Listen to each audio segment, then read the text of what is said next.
Dust be done, everybody. This is Tom bringing you guys week 12 of the GBA in our highly anticipated rematch against John, aka Pokemon, owner of the Pelippers. Now, we played him already week 2 of the GBA this season, and thanks to a well-placed crit and just him getting used to the format, Sharpedos came out with the victory. But I think this match is going to be a lot different because he's kind of has his team under lock now, understands how the game is played, and this is the match that we really did look forward to, and I think you guys should too, because this is going to be one to remember. I can guarantee that. So I lead with Staraptor, he leads with Deoxys, both shiny, and this Staraptor is still Choice Banded, if you couldn't tell by that damage. And I kind of figured that this Deoxys was going to be his physical wall when he has something like Sylveon to be a special wall. So I switch on to Swampert. Now this Swampert's special, literally and figuratively. I haven't run special Swampert yet this season, so I figured maybe it's something that can kind of be brought out of the woodworks for once. And two, the idea for the Swampert was to handle Rotom if he had brought it, or even Sylveon, or even Galvantula, which I was actually really expecting. But he didn't bring Rotom or Galvantula. So this thing is a Sulfest, which you'll see in a little while. But being special Swampert, it could hit Rotom even if he attempted to go for Will-O-Wisp, if he switched in on it. And it could hit it back with like Scald or the like. You get it. But now he switches into Sylveon, which is a special defensive wall. If I get the Scald burn, that really is not going to matter because this, as most Sylveons do, especially the way that John runs it, he'll definitely have Heal Bell. And he knows that right now I can't really do much to it. But I do have Sludge Wave. One of the things that Swampert gets is, something to hit fairies with. I did run Sludge Wave against Cooper in our battle against him, but Whimsicott would have just wrecked Swampert, even if it was a Sulfest. So he gets the Heal Bell and the Wish Off, healing almost all the damage that I did to this Sylveon. But this Swampert, at this point when I'm looking at this, I figured I don't want to switch in anything on here because I almost thought that he had Calm Mind and Hyper Voice as his last two moves, because I did breed John, or I did gen John a Hyper Voicing Eevee that was shiny. So I thought maybe this could be it. But if it was, why would the nickname be Lucy? So that was beyond the point. So I figure here he could switch into whatever he wants. I was kind of thinking like maybe Conkeldurr, maybe because I think I'd go for like some rando Scald. But I think he knows a little bit better than that. He goes actually in Deoxys, and this thing gets the Wish back, and all the damage I did to it from Staraptor and from this was nullified. So at this point, Swampert is just kind of, it's not really useful anymore, and I figured if anything was going to take a knockoff, like you see right there, like I said, it was a Sulfest, or if I was going to let it, die to something just for the sake of getting damage off on something, this would, it's going to stay in regardless. Because what I brought it for, what I planned to bring it, for specifically being Rotom and Galvantula, he didn't bring, so it's just kind of a, Pokemon now. Now he brings in Conkeldurr expecting me to go for another Scald, but I kind of knew he'd do that, and I got a crit there. It doesn't really matter because this Conkeldurr is a Sulfest. No, it's leftovers. Bleh. Don't listen to me, guys. So he goes for Drain Punch, gets a lot of the HP back, which is why the crit really didn't matter. Because he's getting big damage off, and I'm just getting some damage off with Earth Power just to ensure that Swampert does something while it's still on the field. So I get 2 Earth Powers off, and not only do I get the crit the first time, but I get the special defense drop the second time. And he just knocks me out with 2 Drain Punches. Swampert did its job. I brought it for what I thought he'd bring, because he had threatened after our first battle that he almost thought about bringing Galvantula. But this time I guess it's not the case. Knocks me out with 2 Drain Punches, and that's okay. Swampert, I brought it, thought it would do one thing, but it didn't. But I'm okay with that. Brings the Raptor, and I threaten him with the Brave Bird. So he switches out because he realizes Conkeldurr is still very useful in this match.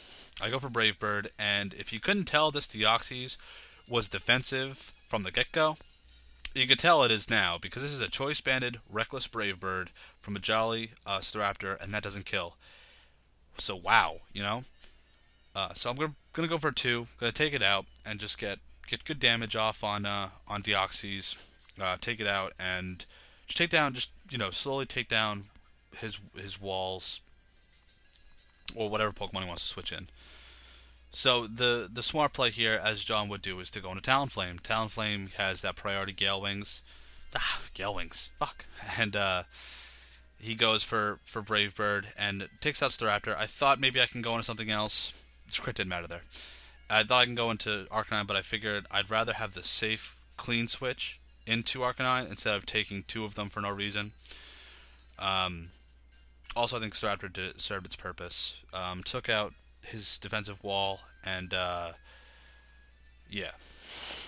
So, goes in Conkeldurr. And I guess here he was rejecting, me to go for something, but or just to, absorb a Wild Charge. Now, Wild Charge was in there just in case he didn't want to stay in, but I knew he wouldn't stay in when he was at not only at -1 attack, but Brave Bird he saw wasn't doing much, wouldn't do much regardless. So he switched out the Conkeldurr, and I figured, I was like, oh, Flare Blitz, please kill, because this calc's at about 40%. I missed the KO a little bit. I'm like, damn you, Woofles. Damn you. And then he missed the Rock Slide. I'm like, yes, Woofles, you're doing such a good job. So I guess here he went for Mach Punch, but I also have E-Speed. So better priority beats out priority. So I take him out here with the E-Speed. So that's 2 threats down. Deoxy's a big wally pain in my ass, and now Conkeldurr, something that can Mach Punch almost my entire team, is also gone. So we're looking good for right now. But remember, he still has Talonflame and Terrakion and Azumarill left. So I still have to play my cards right if I'm going to get out of this with the win. So I switch into Kyurem. I figured he wouldn't go for Play Rough, because going for Play Rough, if he had switched it, he would have been an amazing play. But he didn't. He goes for Waterfall, which I figured Kyurem Black could take. And Kyurem Black also, I figured, since he has some stuff like Talonflame and Terrakion, he doesn't want to, or Kyurem can take those on, because priority Brave Bird and then outspeeding me with Terrakion. So I just go for, big old Fusion Bolt. I hit this Sylveon really hard on the switch. Now, one thing I will critique myself on is Life Orb was kind of an oversight here, because I didn't really think about him setting up rocks, and if I didn't run Life Orb, it wouldn't have mattered much, because Terrakion, Talonflame, like I said, just blow this thing out of the water. But it wouldn't have died so quickly. Like its HP bar just went away. So again, John makes the very simple play and just goes into Talonflame and Brave Birds me, and the trend is starting to build again that Talonflame and Terrakion match up really well against my team. I noticed that last year when I played Moody, and I got absolutely butt fucked by her. But this season I'm starting to realize it with John's team. But he understands how to play this team, and he did his homework just as much as I did. As a matter of fact, I predicted 5 of his Pokemon. I predicted Terrakion, Azumarill, Talonflame, Sylveon, and Conkeldurr, and I only thought he'd, like I said, bring Rotom, or he'd bring Galvantula, and he probably picked all 6 of my Pokemon too, and he realized which ones would be the threat and which ones wouldn't be. Now, regardless of what his Talonflame did right there before he switched into Terrakion, my idea was just to go for Morning Sun, get up, get my HP back up, and see if I could just be able to take hits in the future, especially with Talonflame still lurking around. So I switch into Latias here, and I didn't think he'd switch. I thought he would just try and take me out with 2 Stone Edges, but I guess he didn't want to, risk the miss and then take big damage or get KO'd by this Latias. So I just go for Psyshock, and he made the comment that he knows a lot of Pokemon team have Psyshock, even though he has something like Assault Vest, Azumarill, or he has, Sylveon, which is special defensive and takes a lot from Psyshock. I kind of, like we said, we prepared for each other really well, because we wanted to make this battle good, and we wanted to have it be a really good showing of how both our teams stack up against one another. So he just gets damage here with Aqua Jet, and I just go for Psyshock for the kill. Now this is a Scarfed Starmie. This thing is for Terrakion, obviously, because this thing is base 110, Terrakion's base 108. Both throw a Scarf on it. We can work.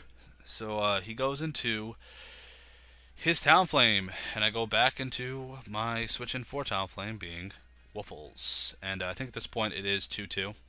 He has Talonflame and he has Terrakion left, and I have Arcanine and Starmie left. So I think if I play my cards well here, I could win. But it's going to take some, some good plays. Maybe one of us chokes, one of us makes a really good play. Then we could see who, then we'll see who wins.